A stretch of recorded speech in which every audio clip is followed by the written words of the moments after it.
गौतम गंभीर रोहित शर्मा से खुश नहीं है और उसका सबसे बड़ा रीजन है रोहित शर्मा की रिटायरमेंट अनाउंसमेंट में जो डिले हो रही है। कहा जाता है कि गौतम गंभीर और रोहित शर्मा के बीच एक डिस्कशन हुई थी मेलबर्न टेस्ट के बाद, जिसमें गौतम गंभीर ने क्लियर किया था कि रोहित को सिडनी टेस्ट नहीं खेलना चाहिए क्योंकि रोहित की फॉर्म अभी ठीक नहीं चल रही और सिडनी टेस्ट इंडिया के लिए जीतना बहुत जरूरी था। एक आउटसाइड चांस था वर्ल्ड टेस्ट चैंपियनशिप के फाइनल में जाने का और उस सीरीज को ड्रॉ करने का भी। लेकिन हुआ कुछ ऐसा कि रोहित शर्मा ने अपने दोस्तों और करीबी लोगों से ये डिस्कशन किया कि वो टेस्ट की रिटायरमेंट अनाउंस करने जा रहे हैं, तो सब लोगों ने उन्हें समझाया कि बस दो सीरीज में आपकी फॉर्म खराब रही है, आप चैंपियंस ट्रॉफी में रुक जाओ, हो सकता है कि व्हाइट बॉल फॉर्मेट में जब आप खेलो तो वापस आपकी फॉर्म सही हो जाए। लेकिन गौतम गंभीर का ऐसा मानना है कि रोहित शर्मा अब उस एज में या अब उस फ्रेम ऑफ माइंड में नहीं है कि टेस्ट क्रिकेट वो वापस खेल सके, और यहाँ पर मेरे ख्याल से गौतम गंभीर कुछ गलत नहीं सोच रहे हैं। जब गौतम गंभीर कोच बनकर आए तो उनके और विराट कोहली के इक्वेशन को लेकर बहुत डिस्कशन चल रही थी, क्योंकि गौतम गंभीर और विराट कोहली 2-3 बार भिड़ चुके थे आपस में। लेकिन यहाँ कुछ उल्टा ही हो रहा है। रोहित शर्मा जो 2007 की टी20 वर्ल्ड कप विनिंग टीम में गंभीर के साथ खेल चुके हैं, उसके बाद जब ऑस्ट्रेलिया में ट्राई सीरीज इंडिया जीती उसमें भी गंभीर और रोहित शर्मा साथ में काफी टाइम खेले, और गौतम गंभीर हमेशा इंटरव्यूज में रोहित शर्मा की विराट कोहली से ज्यादा तारीफ करते रहे हैं, उनकी कैप्टेंसी की, उनकी बैटिंग की। तो ऐसा लग रहा था कि गंभीर और रोहित शर्मा तो तुरंत आते ही दोस्त बन जाएंगे, क्योंकि एज कलीग्स भी ये काफी साल खेले हैं।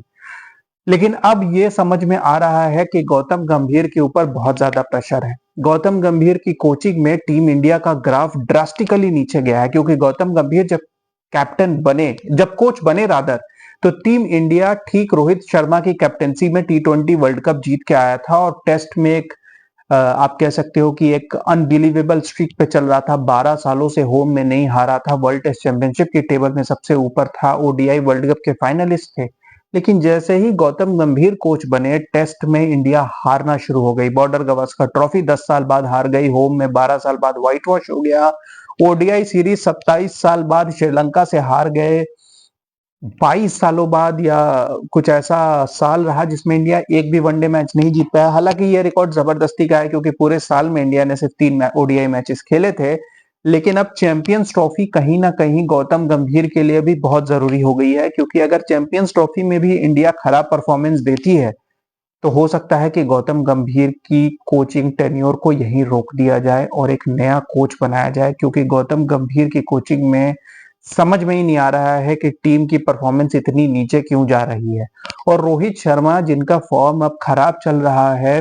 वो बहुत ज्यादा हेजिटेट कर रहे हैं रिटायरमेंट अनाउंस करने में, क्योंकि रोहित शर्मा को ऐसा लगता है कि अभी भी उनमें काफी क्रिकेट बाकी है, जो कि मेरे ख्याल से सही नहीं है। इनफैक्ट जिस फॉर्म में रोहित थोड़ा बहुत कंट्रीब्यूशन दे सकते थे, उस फॉर्मेट से उन्होंने सबसे पहले रिटायरमेंट अनाउंस की, वो है टी20। क्योंकि टी20 में आप अगर क्विक फायर 20-30 रन बनाते हो तो काइंड ऑफ आप कहीं ना कहीं एडजस्ट हो सकते हो। लेकिन टेस्ट क्रिकेट में या इवन ओडीआई क्रिकेट में क्विक फायर 20-30 रन बनाने से नहीं होगा, और हंड्रेड्स बनाने के लिए जो फिटनेस चाहिए वो रोहित शर्मा में काफी टाइम से खत्म होती दिख रही है। इनफैक्ट 2023 वर्ल्ड कप में भी रोहित शर्मा की जो क्विक फायर इनिंग्स थी वो कहीं ना कहीं यूजफुल तो थी, लेकिन कुछ मैचेस में ऐसा लग रहा था कि रोहित शर्मा को ये क्विक फायर 30-40 के बाद थोड़ा स्टेबल और हो जाना चाहिए, क्योंकि मिडिल ऑर्डर में कुछ इश्यूज वर्ल्ड कप के दौरान भी थे और फाइनल के दिन ही ये जाकर पूरी तरीके से एक्सपोज हुआ। Anyways, coming back to the topic, Rohit Sharma और विराट कोहली के साथ कोच गौतम गंभीर और बीसीसीआई के प्रेसिडेंट रॉजर बिनी, बीसीसीआई के सेक्रेटरी, सबकी डिस्कशन हुई और उसमें पूछा गया, उनसे बातचीत हुई, अगले कैप्टन को लेकर भी बातचीत हुई, और कहा जा रहा है कि अब गौतम गंभीर का झुकाव यशस्वी जायसवाल की तरफ होने लगा है कि यशस्वी जायसवाल को अगले कैप्टन की तरह ग्रूम किया जाए। हालांकि रोहित शर्मा इसके फेवर में नहीं है, क्योंकि रोहित शर्मा को ऐसा लगता है कि यशस्वी जायसवाल इज टू यंग कि अभी उन्हें कैप्टन बनाया जाए। और यहाँ पर मेरे ख्याल से कोई गलत बात नहीं कह रहे हैं रोहित शर्मा, लेकिन प्रॉब्लम यह है कि टीम इंडिया में फिलहाल कैप्टेंसी का कोई कैंडिडेट नहीं है।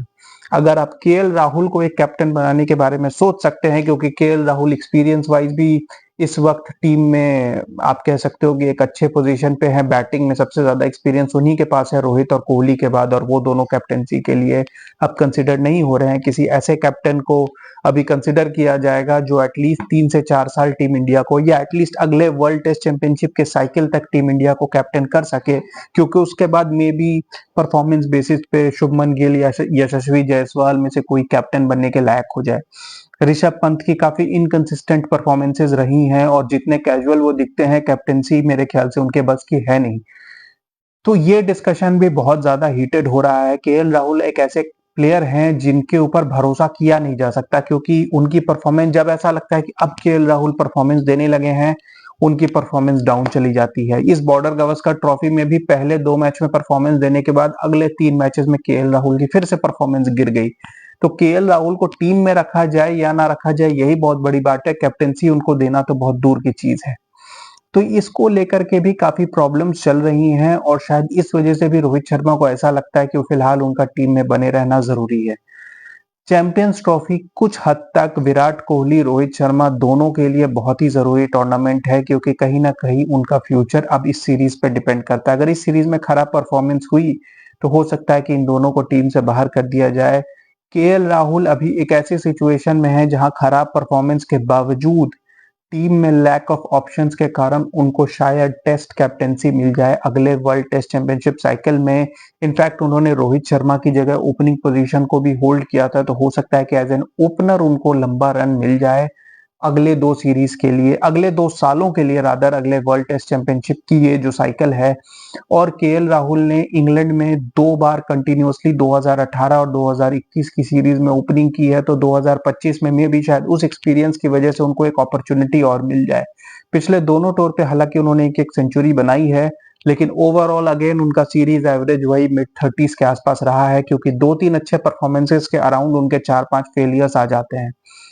अब ये एक ट्रांजिशन फेज है जिसमें इस तरीके की सिचुएशन आ रही है, और गौतम गंभीर का मानना है कि रोहित शर्मा को लेट डाउन नहीं करना चाहिए था उनको, बल्कि सिडनी टेस्ट के पहले रिटायरमेंट अनाउंस कर देनी चाहिए थी। अब रोहित शर्मा क्या डिसीजन लेते हैं ये बहुत हद तक चैंपियंस ट्रॉफी में इंडिया की फेट डिसाइड करेगी। Keep watching guys, thank you.